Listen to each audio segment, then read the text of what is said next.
Welcome to the Full Story series, where we take some of our older stories right here at Comicstorian and we combine them into a long, epic video. You're going to notice certain things that happen during this. Sometimes my voices will change, the quality of the video may go up and down, but overall you're going to get the collection of almost a year of videos into one giant movie. Now this story is known as Batman and Robin Eternal. Batman is missing during this period in continuity, and it's up to the Bat family to figure out what's going on and to figure out what big secret did Batman keep from the Robins. Enjoy.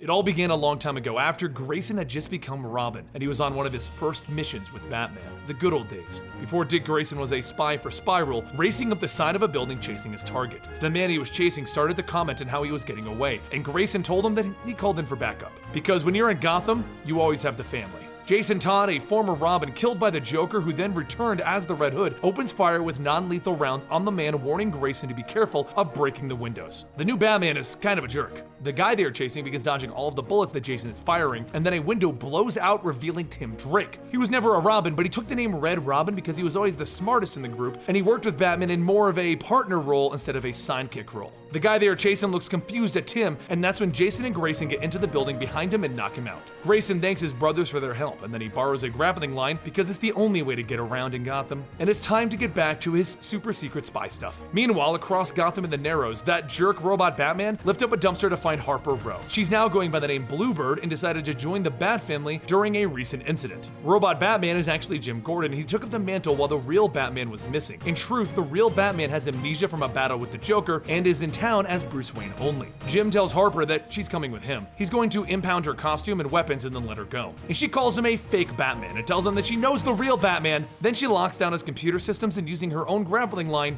she leaves. Grayson moves over to his next mission at a local museum, and it reminds him of the last time that he was here. A battle with Dr. Crane, who also goes by the name of Scarecrow. It all happened way back when Dick first started with Batman. Dr. Crane had used his fear toxins to gain control of his class and turn them against Batman and Robin. That's when a fight broke out here in this museum. But he's brought out of memory lane by a child walking up behind him and informing him it did start here, and that's why she thought it would be a perfect place to kill you. Grayson calls up his partner Poppy, confused, but he finds that they are blocking his comms. The children continue. Nobody to call, nobody to help, no big bad Batman to come save the day. They all pull guns on him and Grayson vaults into the sky dodging the shots. He then makes a break for the exit, but the children don't give chase. They don't have to worry. Orphan is en route. Realizing that he's boxed in, Grayson sees no other option and he jumps out the window sprinting for the van where his partner is. As he gets to it though, things take a turn for the worst, as Poppy pulls a gun on him. I'm sorry Dick, there's no other way. Mother says hello. Grayson grabs a motorcycle and he drives off with her shooting at him. But as he's speeding away, a woman grapples off of a bridge and kicks him off of his motorcycle. Grayson looks up stunned. Who are you?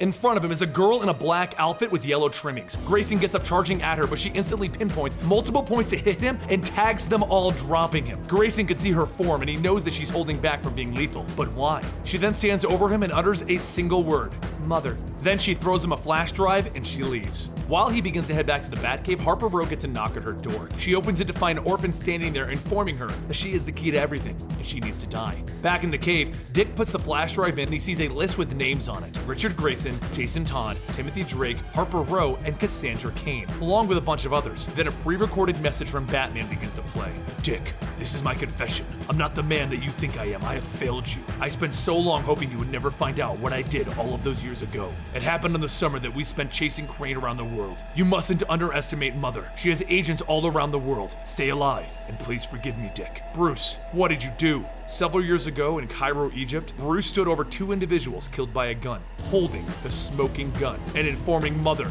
it all went according to plan. Over in Harper's apartment in the modern day, she is laid out, beaten and bloody when Cassandra Cain comes flying through the window, kicking Orphan in the back and punching him across the face. They begin battling back and forth and Grayson parks his motorcycle beneath the window. He was following the name Harper Row to her house, and that's when he sees the fight happening above. He begins to vault up the side of the building to join in, and a girl named Stephanie Brown happens to be walking by and sees him going into action. Kiss me, sexy Batman. But Stephanie isn't just a looky-loo. She's spoiler, and she thinks it's time to suit up. Cassandra continues going back and forth with Orphan, and Harper reaches for her stun gun, hitting Orphan with it full blast. As he begins falling to the streets down below, Grayson catches him, but he spins around, kicking Grayson in the face, and then he makes a break for it. Cassandra runs past Grayson, and he tells her, "I get it. You go get him, and I'll get the injured girl." He runs inside to find Harper, and sees a mask and gun nearby. Wait, you're a superhero too? How many costume teens are running around Gotham these days? At that moment, Spoiler kicks the door in, telling Grayson to get away from her friend. He eyeballs her. Are they giving away costumes in cereal boxes now? Stephanie recognizes Grayson right away. "You are sexy Batman! You're Dick Grayson, Nightwing, the guy that the evil Justice League killed!" Grayson begins bandaging up Harper. But back at the first Scarecrow fight, all those years ago, Batman and Robin followed Scarecrow to an actual cornfield. Thinking that they were gonna get a drop on him, they started to approach him. But that's when he got the drop on them, spraying them both with fear gas. Robin fell into a nightmare where all of Batman's villains captured him, and he failed Batman. Batman had to let the Scarecrow go to save Robin, and he tried to snap Robin out of it as he was saying, "I'm not good enough for you, not good enough for Batman."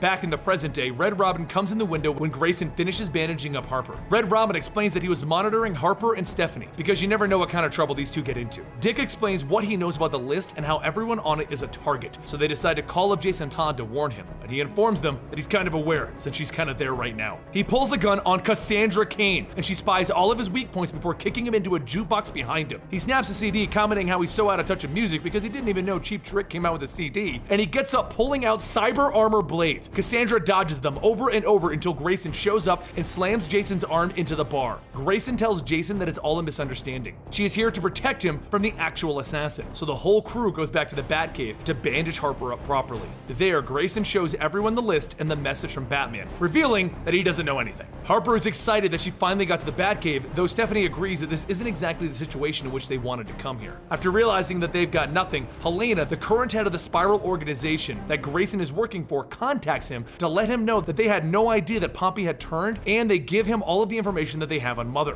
which isn't much. But at least they figured out that Mother is a human trafficker with the ability to make designer human assassins. Grayson asks who would want those, and Jason gives him the golden answer. Maybe someone who could use a loyal child soldier, or three, and they all realize how Batman may have gotten involved in this, and it may not have been for the best intentions. Several years ago, Batman drove back to the Batcave with Robin suffering from the fear toxins. It takes a minute, but he finally snaps Robin out of it, and he asks him what he saw. Robin explains that he felt like he wasn't good enough for Batman, and he asks Batman what he saw when he was gassed, and Batman informed him he saw nothing. Back in the present day, Helena gives Dick one more piece of information on Poppy before she broke their trackers. She's currently at Beacon Tower, where a gala is going on and Bruce Wayne is in attendance. All of the Robins know that Bruce is alive, but the problem is, Bruce has no idea that he's Batman and therefore has no training in being Batman. He can't defend himself. Grayson, without even thinking, hops on a motorcycle and drives off. At the gala, Bruce Wayne steps into the back room and everyone in there welcomes him, pulling out weapons, telling him, Mother says hello. Confused, he asks, who? As they come in to hit him, Grayson jumps in, pushing Bruce to the ground. Bruce asks him, who are these people? And Grayson tells him, passionate food inspectors. Really? No, not really. Grayson then gets to work non-lethally dropping as many of these people as he can, while Red Robin begins running ops from the Bat computer. Knives and blades go over Grayson's head over and over, and that's when the Robin Gang shows up. These are a series of kids from the comics We Are Robin, taking up the name Robin to keep the street-level thugs down. Red Robin tells Grayson that they are friendlies, don't worry, and while they keep the would-be assassins busy, Grayson grabs Bruce and he makes a break for it. But there are still too many would-be assassins, so Batgirl jumps in to help everyone out. With a giant team effort, they manage to drop each and every one of the would-be assassins. Grayson thanks Duke from the Robin Gang and he informs him, I was the first to wear the R, and you wear it well. Back in the Batcave, Cassandra begins exploring the Batcave and Harper catches her telling her that we should stay put, but without saying a word. Cassandra motions for Harper to come with her. They need to see something. And Stephanie gets irritated that everyone just left her alone in the Batcave. During all of this, Grayson says his goodbyes to Bruce Wayne and he calls up Red Robin and Jason back at the base. The names they had from the gala, they weren't targets, they were the assassins. Sleeper agents placed all over Gotham, and they have no idea who they can trust. Red Robin can't understand it. How did these assassins get past all of the security checks? And Grayson wants to know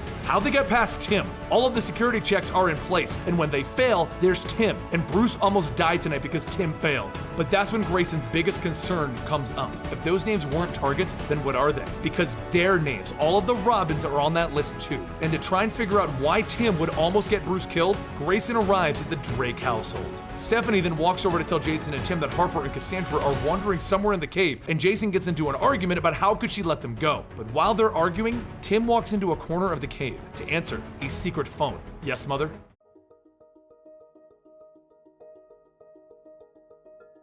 During Dick Grayson's first year as Robin, when they were hunting Dr. Crane, also known as Scarecrow. The police ransacked Dr. Crane's apartment, but Batman had a lead as to where Crane might have gone. Batman and Robin went to the church across the street, St. Elijah, where Dr. Crane was meeting with someone named Orphan. Crane needs Orphan to bring him to Prague, and Orphan is apparently using the fear gas to stay lucid. Batman and Robin get ready to crash the meeting, but Orphan knows that they are coming, and so Crane and Orphan vanish without a trace. Luckily, Batman heard the words Prague quite often. Meanwhile, back at the current day, Grayson swings by the Drake's residence, Tim's parents. Last night, Bruce Wayne was attacked, and it's something that Tim should have been able to prevent, but for some reason he didn't. Concerned that one of his own may be compromised by Mother's attacks, Grayson decided to visit Tim's parents without Tim knowing. He was just gonna ask basic questions of Tim's parents until the doorbell rang and on the other side stood Poppy, his ex-partner who actually is compromised by Mother, and she's holding an axe. While this is happening, Harper and Cassandra break into the church, St. Elijah. Cassandra took Harper with her because she wanted to show her something, but since Cassandra doesn't speak, it's up to Harper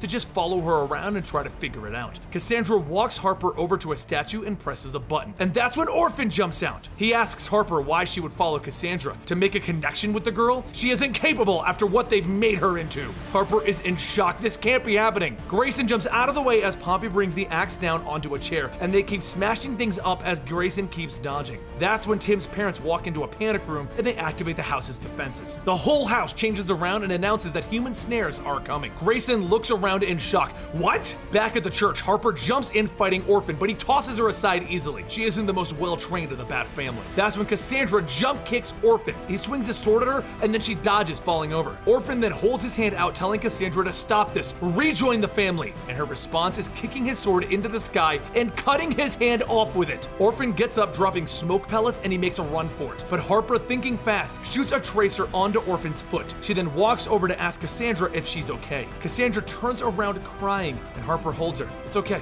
You're okay. Back at the Drake residence, the house begins to fire snares at Poppy and Grayson over and over, and Grayson dodges while fighting Poppy. He gets in a good headbutt, knocking her off her balance, and then he carries her out of the house as he breaks open the door. And that's when he sees standing in front of him is Tim, demanding to know what the heck is going on. He built this to get his family away from their life, and here Grayson is, bringing their life back to his family. Grayson told him that he just did what Bruce would have done. So Tim hits him over the face. I expect it from Bruce, not from you. And with that, he walks away. And Grayson doesn't have his answers as to why Tim seemingly didn't check the security. Several years ago, at the Kane County airfield, Batman and Robin are chasing Scarecrow's plane, trying to stop him from going to Prague. Batman told Robin to pull back, but he refused, and he sped up, jumping onto the plane and prying open the door, only to find bombs. He quickly jumped off as it exploded behind him. The ground was very far away, but luckily, Batman had the Batwing come by and pick up the falling Robin. Back at the Batcave, Robin was furious that he failed. It's because of him that Scarecrow got away. Batman tells him to calm down and come to the party upstairs. Alfred would appreciate it, but Robin is furious at himself, and he tells him to just go. Bruce walks upstairs, and he quickly walks into the back garden where an old acquaintance named Maxwell steps out to find him there. That's when they talk about Bruce's father and Bruce's own legacy. Bruce explains that he took in an orphan boy, but Maxwell insists, when will Bruce meet Mrs. Wayne? Bruce shrugs it off. He has a bit of a darkness inside of him that doesn't really work well with relationships, and Maxwell tells him to look into that room. In there is his own wife. She cost Maxwell $40 million. There is a person named Mother who can get you exactly what you're looking for the right price. But then Maxwell stops what he's saying when he sees another man eyeballing him. Bruce goes back down into the Batcave to do a facial scan on that man, and it comes back with nothing. And then when he goes to look at the security cameras from Maxwell's home, Orphan steps into frame, knocking out the camera. Batman panics and he climbs into the Batmobile, speeding off to see what's going on, but he arrived too late. Maxwell and the woman were already dead, and Batman was picking up traces of fear toxin on the scene, so it was settled. Batman and Robin were going to Prague to see how this all links together. Back in the current day, Grayson shows up at the apartment that he put Harper and Cassandra in to pick them up, because he's gonna bring them all to Prague. So Grayson is going to follow the trail from that mission all of those years ago by following Orphan's tracer. Once they arrive in Prague though, they lose the tracer. Luckily, the list that Cassandra brought them earlier is helpful because only one person on it is still alive in Prague, the Prima of the Prague Ballet. So Grayson tells Harper and Cassandra to find the Prima before Orphan does, and he loans them some clothes to wear. While they do that, Grayson will track down Orphan. While this is going on, Jason and Tim chat about what happened, because Jason understands what it means to be the Robin that no one trusts. Over in Prague, the girls go to the ballet, and it's the first time that Cassandra is getting to experience all of this. A nice dress, a nice night out, and a fantastic show. Then the prima of the ballet comes onto stage and Cassandra's eyes grow with anger and she says the one thing that she can, Mother. Grayson has been following around Prague following the message, and that's when he finds the tracker. They knew that they were there and the whole situation is a trap. He tries to call up Harper to let her know, but the signal is being blocked. And then a spotlight hits both of the girls and everyone on the stage jumps off to fight them. While this is going on, an elderly woman with white hair shows up in front of Grayson. Hello, Dick. It's nice to see you again. Several years ago, a similar scene was happening when Bruce and Dick Grayson came to this very same ballet, and Bruce walked into this very same back room to find a young woman with white hair. But he knew her name, and he referred to her as Mother. Back in the present day, Mother approached Dick, telling him that she's wanted to talk, while Harper and Cassandra get to work defending themselves. Harper starts trying to call out, Dick, if you're alive, we kinda need you. But Mother tells him that she jammed the signal. They can't hear him. Mother then tells him he was never what Batman wanted. That's why Bruce went to Mother, for a proper heir. While this is going on, Cassandra and Harper are fighting their hardest, and Mother grins. They're putting up more of a fight than you did, Dick. That's what Bruce wanted, someone with more fight. Which Robin did you give him? Grayson asks. Oh, you don't know? It could be anyone. Goodness, that doubt must gnaw to you. Years ago, when Bruce first saw Mother, Bruce explained that he was looking for a particular woman. He believes in Mother's products, but he was actually using this as a chance to drop a tracker on her. She thanks him for his interest, and she tells him that she'll be in touch. Back in the present day, Harper continues beating on as many as she can, but just when one of them is about to get the drop on her, Cassandra throws an object into that woman's face. Then she runs over to battle against the prima of the ballet herself. Cassandra is beating on her viciously until someone hits her over the head. An older woman walks over to the prima and told her, look, you killed this one. You can stop now. The prima seemingly snaps out of it, and then she is helped off stage, and Cassandra gets up from the blow to her head. She stumbles back out to find Harper looking at all of the would-be assassins that they need to fight. Meanwhile, Grayson realizes that he needs to help Harper and Cassandra. He has to go there, but Mother tells him, don't go. If they are strong, they will survive. And if they don't, well, they're useless. Dick tells her that he won't leave them, and she tells him, if you leave now, you'll never learn what Bruce did, and you'll never see my face again. But Dick made the obvious choice. He joined in the fight against the assassins until they beat back all of them. It's all about the family, but as they finished up, something startled Cassandra and she ran off into the night. Harper and Dick both head back to the Prague Batcave where they realize that they've lost track of Mother and Orphan. Dick looks over at Harper and he tells her, hopefully Mother will make a mistake and they will have a lead soon. And Harper asks him, what do we do next? We stick together, Harper. There's so few of us left as it is. While this is going on, since Tim is currently mad at Grayson, Jason and Tim have decided to follow up on their own leads, and they're gonna go off on their own adventures.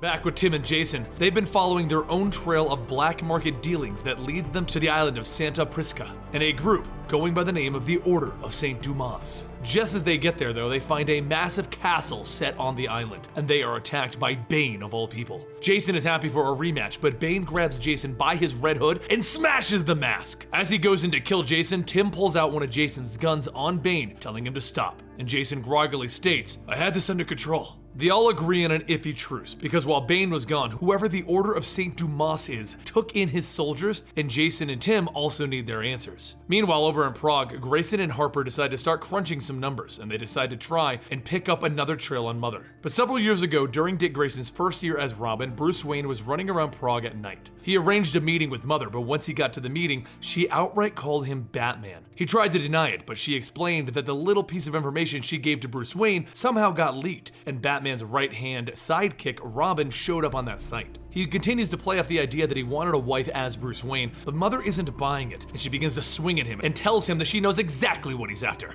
a better Robin. Bruce broke her staff and then he made a break for the doorway. But back in the present day, Jason, Tim, and Bane all break into the castle, and once inside, Bane realizes that all of the soldiers that make up the Order of St. Dumas are actually his old army. They converted his people. Things get even worse once the announcements start going off that there are intruders. Then a man in a red cloak wielding a flaming sword walks over to them. I am his angel of death. I am Azrael. Knowing what happens next is your choice. You came to this place seeking death. Consider it found. But it's Bane who isn't playing games anymore as he exclaims, you angel of death know nothing of the word. They prayed to Bane. And then he leaped in to fight Azrael. While they begin fighting, Jason and Tim find themselves in a battle with the followers. They aren't doing too bad, but Azrael manages to cut Bane's venom supply, and then he places his hand on Bane's forehead, showing him the light. Tim and Jason see Bane go motionless, and they wonder what's going on, but Jason thinks that they should do something while they can. Tim has to remind him though, Bane came for that fight. They came here for information, so it's time for them to go. And as they run off, Bane begins to stand up, stating that he was wrong. He sees now. Using their skills, Tim and Jason get deeper and deeper into the facility until they reach the mainframe computer. The followers of St. Dumas begin crashing through the windows, and Tim tells Jason to start the hack since he's almost out of bullets. He shouts out orders and Jason tries to figure it all out. Luckily, Tim is an expert martial artist, and he drops each of the followers until Jason has hacked the systems, revealing that Azrael is actually a man named Jean-Paul Valley. He's one of Mother's children. He has no history. Meanwhile, several years ago, when Dick Grayson first became Robin, Bruce returns to the Prague Batcave injured from his meeting with Mother, and he demands that Robin take his mask off. If he's going to make simple mistakes like this, he can't be Robin. He's going to get himself killed. Robin freaks out on Bruce. He isn't his son or his sidekick. He is his partner. He put this mask on himself, and if Bruce won't admit that Robin is his partner, maybe they should be done. Back in the present, Azrael follows Tim and Jason into the room, and he asks, why are they here if Gotham's Dark Knight is dead? Does the city have a new father with no place for the sons? And then he begins to swing his flaming sword at Tim and Jason. Jason gets dropped right away, and Tim jumps back in to continue fighting. He tries to snap Azrael out of it. He isn't a tool for Mother to use. Tim tells him that his real name is Jean-Paul Valley, and he's being played. But even once his mask is knocked off, Jean-Paul knows his purpose, and he smacks Tim in the face, allowing him to see the light and his purpose. He can gaze and know all. Jason runs up to Jean-Paul, grabbing his sword and knocking him down to save Tim. Jason then grabs Tim and he jumps out the window. Meanwhile, over in Prague, Harper and Grayson are following their trail trying to find Mother, and they eventually swim onto the shores of Mudge Island, British Columbia, where they are welcomed by a woman who claims to know everything about Harper Row. They walk in and the woman explains that she is Mother's sculptor. She shows them that she is a telepath and that she can read minds. But since Grayson is a secret agent, she can't read him. He has anti-mind reading technology in his head. Then she further explains, Mother needs to be stopped, and Grayson needs to be the one to stop her. After his stun at the ballet, they have a chance, but eventually she'll vanish until she chooses to resurface again. Her job as the sculptor is to go into the children's minds and shape them like clay. But Mother has taken all of the children, and she's going to be destroying any trail of her, including the children. The sculptor can't have any of those children dying, so she wants to enter Grayson's mind and show him what happened and where the kids are and where he can find Mother. Grayson doesn't trust her in there. With the anti-telepath technology, she could end up frying both their brains, so Harper ends up volunteering. The sculptor walks over and enters Harper's mind to show her Cassandra Cain's history. Cassandra is Orphan, otherwise known as David's daughter, the one that he had in secret. Mother was using new technology like the Scarecrow's fear gas to make her soldiers, but David wanted to show her that the old ways were the best ways. So he forbade his daughter from even talking, hoping to rewire her brain to understand body language and movement instead of words. Then he trained her over and over. When that wasn't working, he wanted Cassandra to have no regard for human life, and he slaughtered innocents in front of her over and over, until eventually she was unbeatable and ruthless. So once David was happy with his creation, he presented it to Mother. But she wanted nothing to do with Cassandra, and she was appalled that David would train Cassandra in secret. She told David that he could keep his pet, but to never bring her to Mother again. Cassandra did become an assassin in her own right, but unlike the other assassin children, she wasn't happy with what she did, and as she cut a woman's throat, there were tears in her eyes. Then the sculptor brought Harper to one of the most shocking moments, the meeting of Mother and Batman, the time when he was to learn who the heir was. Grayson freaked out, trying to get Harper out of it, and he pulled her out, telling her that this was above her pay grade. He almost injured her and the sculptor because he was being so rash about it. Then he demanded that the sculptor meld with him, forget all of his anti-mind reading technology. He needs to know what Batman was doing with Mother. He then forces his way into the sculptor's head to get his answers. He falls into a memory about David being one of Mother's children, and the sculptor being trapped with him as one of Mother's special children. She would use David to kill the parents of a child, and then the sculptor would scrub the child's mind of anything not needed. It was all a part of Mother's plan, to mold children into her weapons and sell them off. But the ones that weren't worthy, they were to be discarded. The sculptor decided that she can't stand by while Mother kills off all of the children and starts over. So she taps into Grayson's brain and gives him everything to find Mother if he moves fast enough. Then she walks him into the deeper recesses of the memories to show him what Batman was doing. She brings Dick to the moment that Batman showed up at Mother's headquarters asking for a new heir, a new Robin. And he explained to Mother that he had been blind to Dick's mistakes, his shortcomings as a sidekick. Grayson looked on in shock while Batman agreed to whatever Mother wanted, and he told her that he wanted to be there at the birth of his new Robin because he felt that he was too passive with Dick Grayson, and that was the problem. Grayson was stunned, stating that he couldn't believe that this was Batman. He wouldn't say this about Dick. Mother then asked, "Are you ready to kill for me, Bruce?" And Batman replied, "Yes." It was too much for Grayson, and he grabbed the sculptor, telling her it was a lie, but she revealed the truth. Batman betrayed him, and that's Mother's influence. Grayson woke up suddenly, and the sculptor told him that he and Harper now had everything that they needed to save Cassandra and the other children. Then the entire building vanished. It was all a psychic trick, and the sculptor was gone. Grayson put on his diving gear and he told Harper to come on. The sculptor wants them to stop Mother from killing all of the children, and they might be too late already. Deep down in the caves where the children are being kept, though, Grayson was right. All of the children have been slaughtered by a rather upset-looking Cassandra Cain.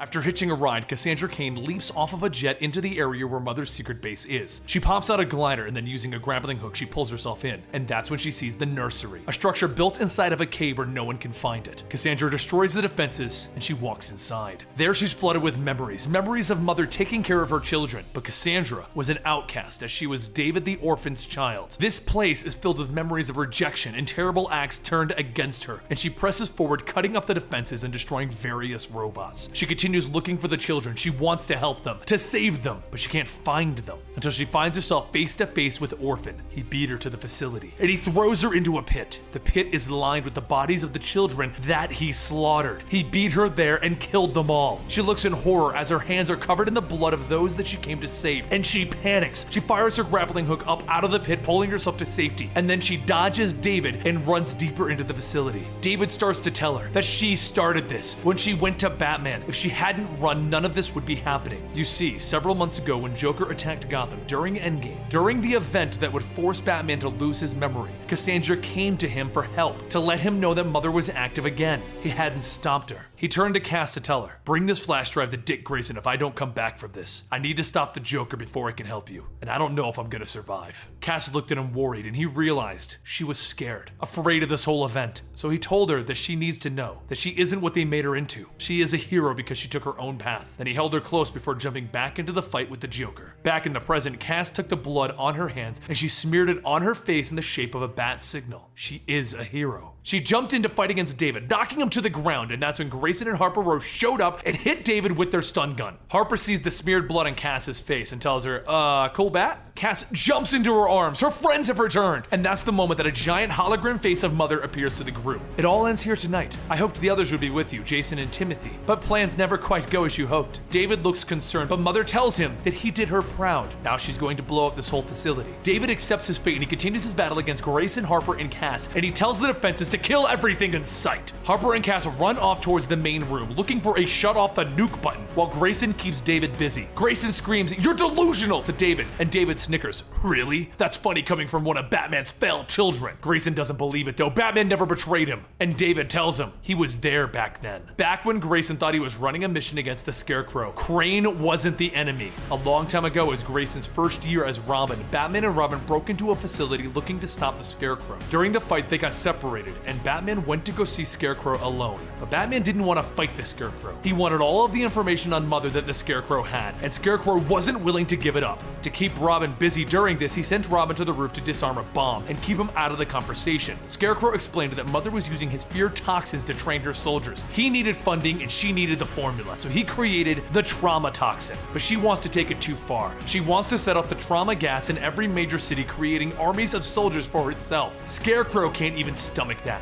He wants out, but Batman wants to learn more before he'll let Scarecrow out. Scarecrow refused though, telling him that this wasn't the deal that he wanted to offer. If he told Batman this information, Mother would kill him. So Batman grabbed him by the throat and held him off the catwalk. "You're going to give Mother her report, and you're going to tell her exactly what I tell you to relay to her." Scarecrow becomes afraid, telling Batman that this isn't the deal, and Batman throws him down. "This isn't a deal. You work for me now." Back in the present day, Harper is trying to hack into the systems while Cass is destroying the robots, trying to stop them. But after messing with the computers, Harper realizes that even she can't do it. She can't stop Mother's nuke from going off. With tears in her eyes, she holds Cass close. "I'm glad I met you, Cassandra." And as they prepare to go down fighting robots, Grayson walks over telling them that David had control and he turned off the robots. They all run to the jet that Grayson and Harper took to get to the base, and they fly off as the whole building goes up in a mushroom cloud behind them. Then he tells everyone that they're going back to Spiral HQ with their prisoner, Orphan. And then he turns to Cass. "No more secrets. back with Jason and Tim. They were battling against the Order of Saint Dumas and Azrael. While they did escape, they needed to get more information. So Tim came up with a plan and he walked to their holy city with Jason as his prisoner, offering to join the Order and give Jason as his offering. Azrael stands there with his flaming sword in hand, not willing to trust them. But the leader of the Order invites Tim inside and tells Azrael to bring Tim with him and put Jason into a hole in the ground. Jason tells him that this is dumb. A hole can't hold him. He's been trained by the greatest escape artist in the world. And then they put a ceiling on it. And he admits, this is a tad trickier. Tim meets the infamous Saint Dumas of the Order, and he explains that the title is passed down throughout the generations, and he wants Tim to become his new Angel of Death. And he wants Jean-Paul Valley and Tim Drake to fight it out for the title. Jason breaks out and starts looking for the answers as to how the Order is linked to Mother. What is Project Ithathy? While Tim and Jean-Paul begin fighting. But while all of this has been happening, both Tim and Jason have been counting down. And at the exact moment that they both reach zero, Tim throws down an EMP, shorting out the entire sanctum while throwing a hardening grenade at Azrael. He explains to Saint Dumas that while he was keeping busy here, Jason just robbed them of everything linking them to Mother. But Saint Dumas isn't done yet. He grabs a hold of Tim and he holds him in the air.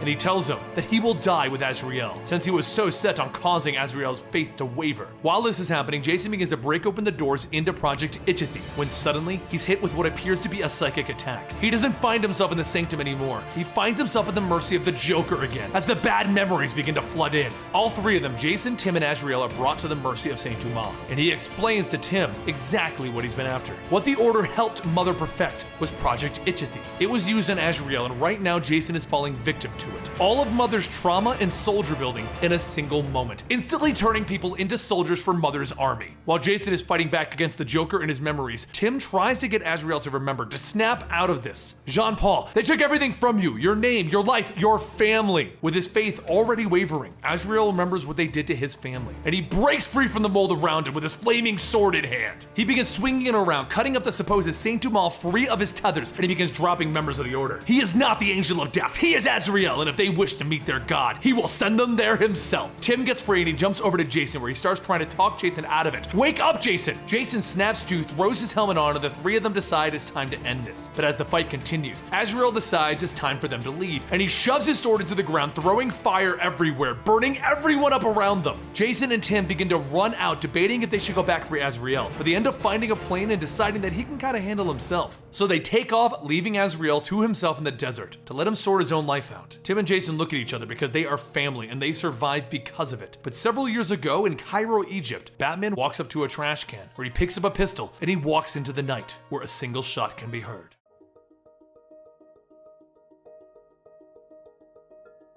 They brought him to Spiral headquarters, as this is the spy organization that Grayson works for now. And while they try to get information out of him, he brings up the most important question. What were Batman and Robin doing in Cairo all those years ago? Which brings us back to Dick Grayson's first year, where Batman is standing over a panicked child and his apparently dead parents holding a gun. Mother walks over and congratulates Batman for completing the task. And he asks her, "What now?" And she tells him they'll take the child and they'll train him before finding him a new home. Batman is confused. He agreed to do this so that he could be there at the birth of his new Robin, his replacement for Dick Grayson. But the kid screams, "Batman is a dirty stinking liar! This is a trick! They're both still breathing, and he didn't kill them!" Orphan grabs Batman from behind, and Mother asks what he used. Rubber bullets? Paralytic squibs? This really is too bad, Bruce. I could have been the mother that you never had. Batman struggles to get free from Orphan, and he tells her, "You overestimate yourself, Mother. Scarecrow knows what you're doing to him, and he was more than willing to give that push to make you believe that I would fall into your psychotic plans. And Robin, I never lost faith in Dick Grayson. He may have made mistakes when he was young, but he'll learn. Besides, his mistakes brought you to me.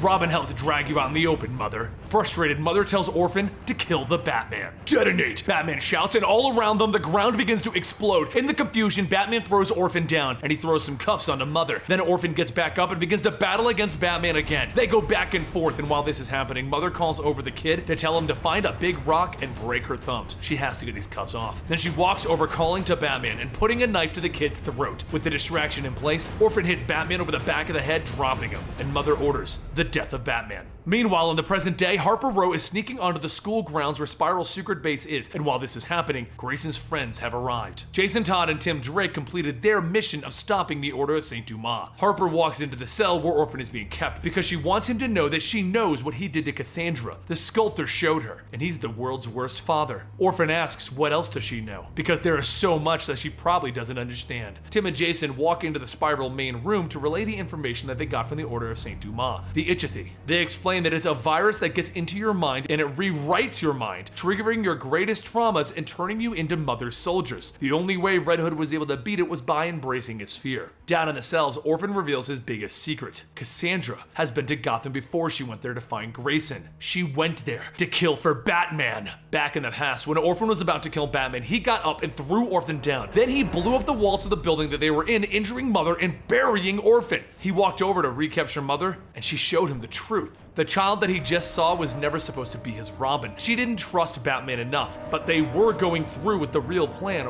right now. Her assassin, Cassandra Cain, was in Gotham at that very moment, and the targets were Miranda and Marcus Rowe, Harper Rowe's parents. While being forced to watch and demanding that Mother stop this, Batman watched as Cassandra leaped in and murdered Harper Rowe's mother, and then Harper's father made a break for it. Back in the present day, Orphan revealed this information to Harper, and with tears in her eyes, she didn't want to believe it. Cassandra couldn't have killed her mother, but Orphan explained Cassandra's first mission was that, and she failed by letting Harper's father live. Then Batman, well, he knew what happened, and he denied you your place by his side. Back in the past, Batman grabbed Mother, telling her that this is over. She isn't ruining any more lives. Then she swallowed a cyanide tablet and died in his hands. The police arrived and Batman had to make a break for it. Back in the present day, Grayson, Tim, Jason, and Helena all realized what the plan with Ichthyi is. Mother didn't want to use it on a large scale hitting a city at first. No, she wanted to start by using it on a smaller scale, like the school that they are all standing in, the one where the kids are already trained to be assassins. At that moment, almost as if on cue, a blaring sound comes out across the loudspeakers. They seal up the main room, but it's too late. The entire facility is turned into loyal assassins of mothers. The teachers begin fighting with the students, and the students begin trying to kill anyone that isn't chanting Mother. Meanwhile, Jason Todd decided to go looking for Harper, and he found her in the basement, but as he gets there, she turns her stun gun on Jason, chanting Mother. Tim quickly puts it together, and he realizes that this is a small-scale test because Mother is trying to get at Spiral's Hypnos technology, which is a satellite hanging over the Earth, which can affect the entire planet. Down in the basement, the taser shots from Harper shorted out the whole system, knocking out Jason and herself and freeing Orphan and Poppy, the other prisoner who works for Mother that they had down below. Poppy and Orphan begin to run because the brainwashed children are going to kill anyone not chanting Mother, and Orphan and Poppy are no exception. Meanwhile, back in the control room, Tim and Cass begin to feel the effects of the noise, and they both begin to chant Mother. It's having its effect on any child under the age of 20. Cass begins to fight it out with Helena while Tim and Grayson begin to roll around on the ground, but it's the doctor in the room with them that tries to come up with a drastic measure, slapping a face mask on Tim which pumps Scarecrow's fear gas into him. Using it, he can overcome the sound and face his fears instead.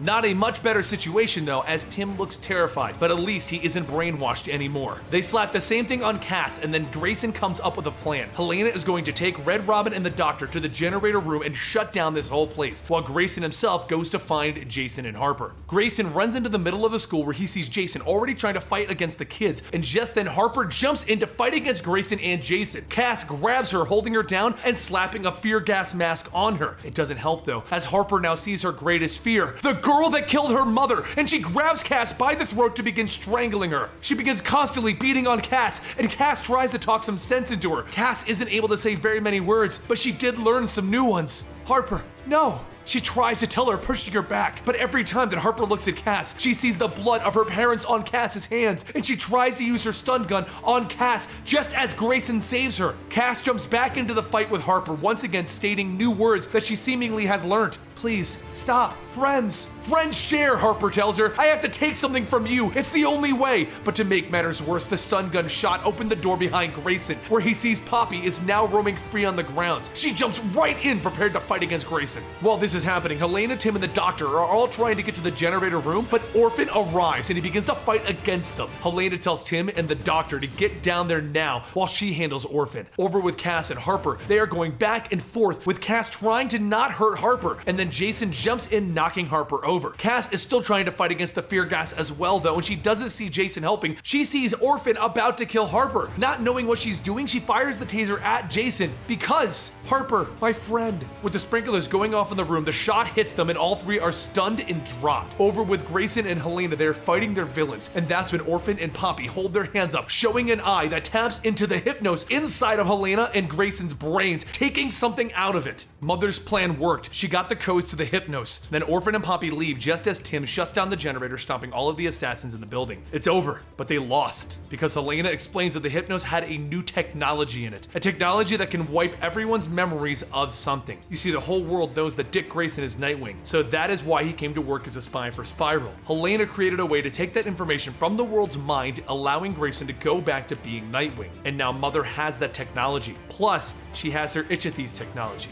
What are they gonna do now? At that moment, everyone hears a thud as a giant bat lands, and off hops Damian Wayne. Well, you've all made quite a mess. Lucky for you, the real Robin is here to fix it.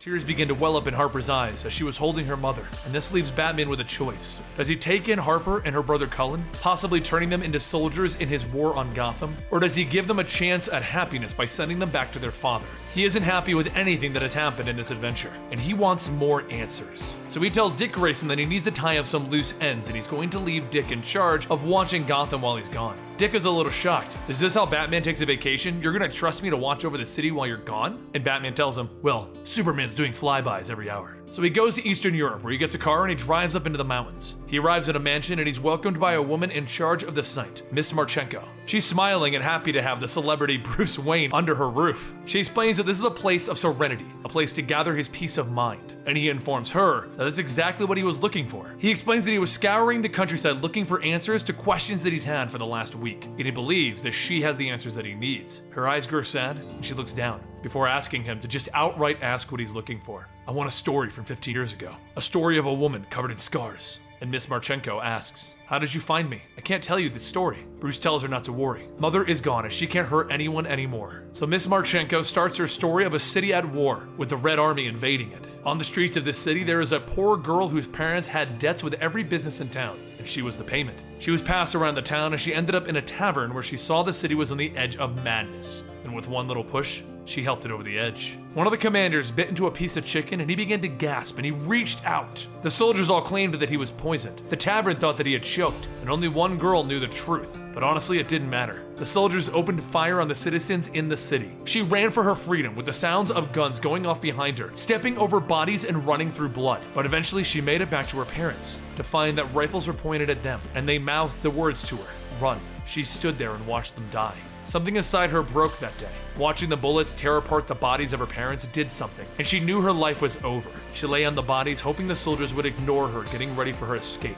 But to check if they were actually dead, she was stabbed 7 times. She didn't even flinch. She stood up and sneaked into their camp that night, murdering all of the guards in their sleep before she started her life anew. She then came to this building, Miss Marchenko told him, where she met this girl, and the girl met her parents. That night, this mystery girl killed Marchenko's parents and told her that she was her mother now. Bruce thanks Miss Marchenko for her story and tells her not to worry. Mother is gone now. No more parents will die at her hand. Then he walked out of the building and he got back into his car. And Miss Marchenko stated, make it quick, Mother. Mother stepped out of the shadows and killed Miss Marchenko. She wasn't actually dead. Bruce went back home with his decision made. He would leave Harper and Cullen with their coward of a father, but he would ensure that Harper's father took care of her and had a job. He then went back to the Batcave and he decided that he needed to get rid of this whole case. His failure. So he purged the computer of every record that he had on Mother. This is why there is no trace of Mother in her activity in the present day for Grayson to find when she came back onto the scene. And since Bruce Wayne has amnesia during the period that this story is taking place, he can't fill Grayson in about this. Mother has resurfaced and started a new plan, one that would infect the entire world with her methods of making assassins, giving her enough soldiers to take over whatever she wants. And it was up to Dick Grayson, Harper Row, Cassandra Cain, Tim Drake, and Jason Todd to stop her. And even Damian Wayne just showed up.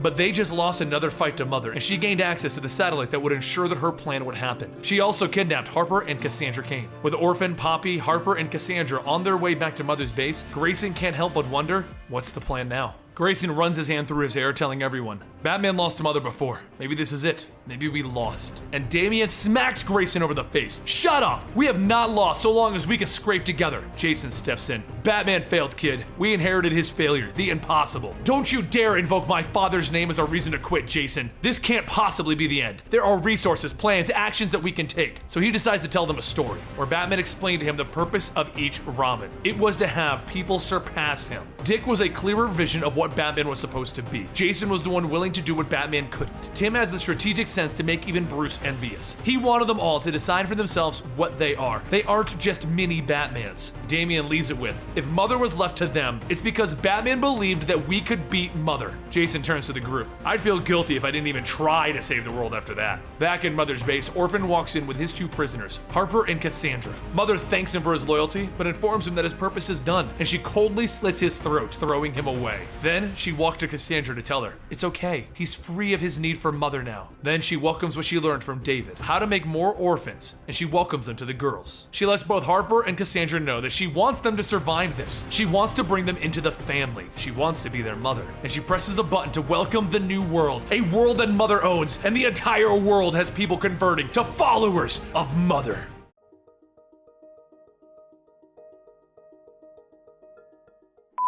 Hey Colin, it's Harper. I'm sorting this out. Call Hernan about the window and tell him that we fought a robber. If anyone else shows up to kill us, let me know. Hey, it's Wednesday, I think. The plot kinda thickened. I'm headed out of town. You and Steph keep an eye out and don't do anything dumb.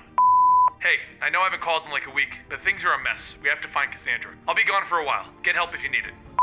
Colin, things are... Just be careful out there. I love you, and listen, everything will be alright. Cullen is Harper's little brother, and he's in their apartment listening to her voicemails ever since she vanished. But now, standing in front of him is Stephanie Brown, the spoiler, and Tim Drake, Red Robin. Tim tells them that they have to go because they have a plan and they're going to need Cullen for his computer skills. He's gonna have to work with a guy who has a precog fight computer in his brain. Luckily, this guy is on the good guy side and his name is Midnighter. Meanwhile, around the world, it's been 11 minutes since Mother activated the satellite, and the children around the world are starting to chant, Mother, Mother, Mother! Back with our heroes, they are rallying anyone that they can get. Katana, Catwoman, Batgirl are already in, and they reach out to try and get more superheroes. Right now, Mother is controlling 12 major cities that have transmitters in them that are broadcasting Mother's signal, sending it off to convert more people with the Itchathes system. So, they're going to use Midnighter's teleportation doors to get 12 people around the world to stop these transmitters. They also have a secondary plan. Scarecrow's fear gas can knock people affected by Mother out of her brainwashing techniques. Jason doors into Scarecrow's cell, dragging him to the factory where he tells him to make 100 gallons of the trauma toxin. Otherwise, they'll turn him over to Mother. And with his past dealings with her, well, he knows that means death.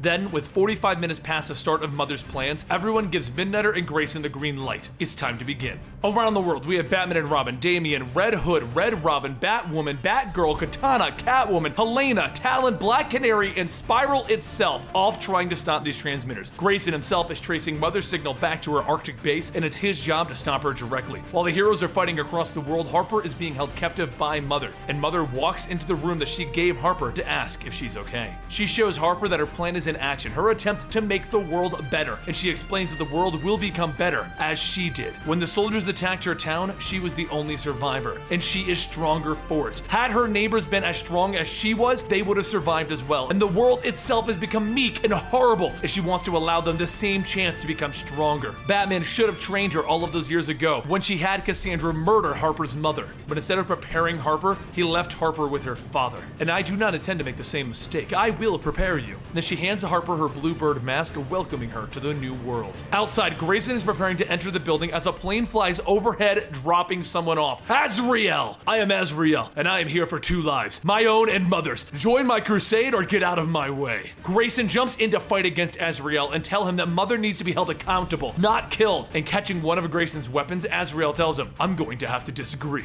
Meanwhile, back inside of the base, Mother is walking Harper down the long hallways, telling her that she could be so much more, and she wants to give her an extraordinary life. But she'll need to take back what Batman stole from her. She needs to make her life her own and cut ties. And then Mother hands her a knife, with Cassandra bound and suspended in front of them. With everyone still fighting around the world and Scarecrow making more trauma toxin, Grayson finds himself fighting against a guy with flaming swords, Azrael. He tries to convince him that killing Mother will only lionize her to her followers. She needs to be brought to justice. She needs to be exposed. But Azrael doesn't want to hear it. He used to believe in something greater, and his whole life is a lie thanks to the order of Saint Dumas and Mother. So Grayson sees no other option, and he breaks the sword in half. Azrael then lights up the fire blades in his gauntlets and continues to try and hit Grayson, as Grayson continues to try and convince Azrael of something more. There has to be more purpose to this. Didn't you want to be something greater, Azrael? You still can. And finally, Azrael stops swinging to ask, tell me how. Meanwhile, inside of the base, Harper asks Mother if she's insane. She can't kill Cassandra no matter what she did. Mother goes into a speech about how Cassandra killed her mother and how Harper fell from the path of greatness because of it. but Harper stops her. If you think I'll murder someone for your... Don't interrupt. Kill her and prove your convictions, and at last you'll join me. Once you do that, you can join me in a perfect world. Is Cassandra worth giving that up for? She's a broken instrument. Her guilt is so powerful that it broke her beyond repair. Imagine a little girl made to kill that is unable to stomach killing.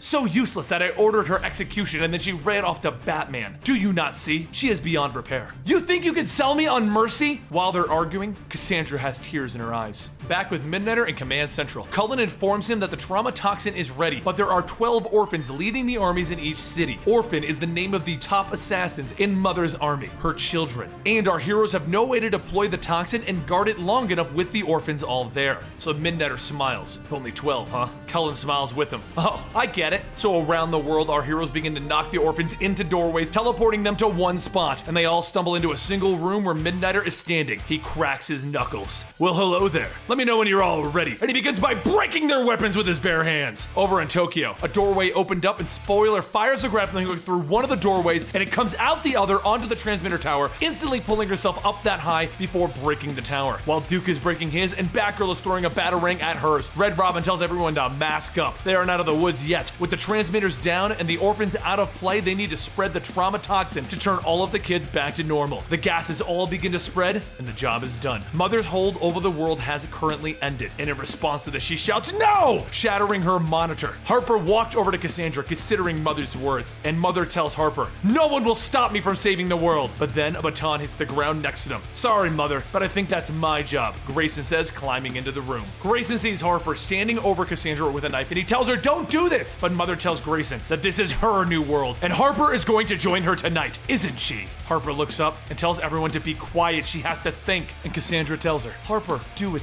Make you feel better. Do it." Harper kneels down to Cass and tells Cass to look at her. And then with a smile, she tells her, "There is no way in hell I would ever hurt you. That's not who my mom raised me to be." And then she throws her knife at an electrical line. The line begins to short out and Mother shouts, "No!" And Harper jumps in her face, punching her. "You keep talking to me like I'm some broken animal, someone that has a hole that needs to be filled in my life. But you don't know me. You don't know my story. So you can take your crappy philosophy and shove it." And with that, she punches Mother again. Mother smiles. "You are so much weaker than I had hoped, Harper." And she pulls out a gun to shoot at Harper. But that's when Cassandra jumps in the way of the gun, taking the shot to the shoulder to protect Harper. Then Grayson radios it in. "Do it now!" Elsewhere, Azrael begins to destroy Mother's central computer, cutting off her connection to the satellite. Furious, Mother calls out to her children to save her. But while the orphans arrive, so do the Bat family, coming through the teleporter doors, and they jump in to fight the orphans. Harper helps up Cassandra and tells her, "I'm sorry, Cass. It hurt when I found out that you killed my mom, but I know it wasn't really you. Not who you really are. I know who you are. So let's finish this together." But as they get ready to fight the orphans in front of them, they all drop to a shock, and Spoiler is standing there. "Mind if I step in?" "Here, Harper. I brought you the biggest, shockiest one that I could find." And she throws Harper a stun gun. With everyone dropping Mother's children, Grayson chases after her himself. Then she gets the drop on Grayson, but he didn't come alone. He brought the Robins. Tim, Jason, and Damian all stand with him. She begins to fight against all of them, getting the better of them, telling them Batman should have understood. He should have seen what you could have all become. But Grayson tells her he did. He saw that we could be better than him, that our lives didn't have to be defined by our traumas like his was. "You don't understand, Batman. You don't understand Robin. And you never did," he says as he drops her. Mother isn't done yet though, as she tells her computer to activate the self-destruct sequence. The ground begins to split apart, separating Grayson and Mother. And Tim tells Grayson that they've got to leave. They're gonna die if they stay here. But Grayson refuses to leave, not until he gets his hands on Mother and makes her answer for her crimes. With no one on Mother's side, Grayson sees Cassandra there, and she begins to run at Mother. "Oh God, she's gonna kill her," Grayson says. Cass runs in and begins to beat on Mother, beating every single one of Mother's moves until she has her dead to rights. Grayson calls out, "Cass, no!" But she tells Mother, "Won't kill, never again," and she knocks Mother down. Mother then stands up. "You can't hold me forever. My children will come forward." And then she stops. Because David Kane, Cassandra's father and the original orphan, the one that she murdered, just stabbed her through the back. Then, as Grayson calls out to David to bring her and himself over to the rest of the group, David holds Mother close, and he jumps into the fiery depths beneath the castle. Cassandra calls out no, as it was her father that jumped to his death, and everyone leaves the castle, having won. Outside of the building, Cullen doored his way there and jumps into Harper's arms. "Harper! Oh, Cullen, I have so much to tell you. I ran a whole war computer, and there's a scary gay Batman, and he's awesome." And then Spoiler walks over, hugging them both. "Are we doing family time?" "Aw, we're doing family time." And then she turns to Cass. "Hey, Cass, right? Get in on this." Cassandra smiles, as she finally has the one thing that she never had in her life: family. 1 month later, Bruce Wayne is finally back as Batman, and the events of Super Heavy have completed, and Harper Row is standing in front of her mother's tombstone. Batman drops down in front of her and tells her that he wants to say something, but she stops him. "You could have told me. I know you probably thought you were doing the right thing, but when I started to put this suit on and coming to work with you and the rest of the Bat family, you should have told me. What do you want to do now?" That's one hell of a question, isn't it? I just applied for a scholarship with the Wayne Foundation to the Gotham Technical Institution. Maybe I'll take a little time for myself. Bluebird is always welcome in Gotham. Like you ever had a choice in the matter, Bats. Remember, I figured out how to track your butt down. This is my life, Batman. Don't you forget it. As Harper walks away, Batman tells Cassandra that she can come out of hiding now. Harper is gonna follow her own path. You can do the same. Leave this life. No. What do you want to do? Help. Cassandra. No. Orphan. Very well, Orphan. Let's get started. Then Batman went over to Grayson to tell him good job, and to let him know that both Harper and Cassandra have decided the directions that their lives will take. Grayson looks at him. "Bruce, you know you didn't make me Robin, right? I was heading down this path all on my own." Then Damian and Jason both swung onto the rooftop, and the bat signal went off into the sky. Batman told everyone, "Looks like a job for Batman and Robin." "Which Robin?" "All of them." And the whole group swung in to continue their adventures. And there you have it. You have stayed for an entire full story, our longest videos here at Comicstorian, and I appreciate you for hanging out to the ending of this video. Now let me know, what did you think about Batman and Robin Eternal? It was a giant mystery, it was interesting, it was fun, and I really enjoyed both of the Eternal series. Now, to show me that you have made it to the end of this video, I need you to you need to say a key phrase in the comments down below. Last time we had cookie, and I appreciate all of you saying cookie. This time, I need you to say, key lime pie is better than Dan. It makes no sense, but it'll tell me you watched the video. So key lime pie is better than Dan.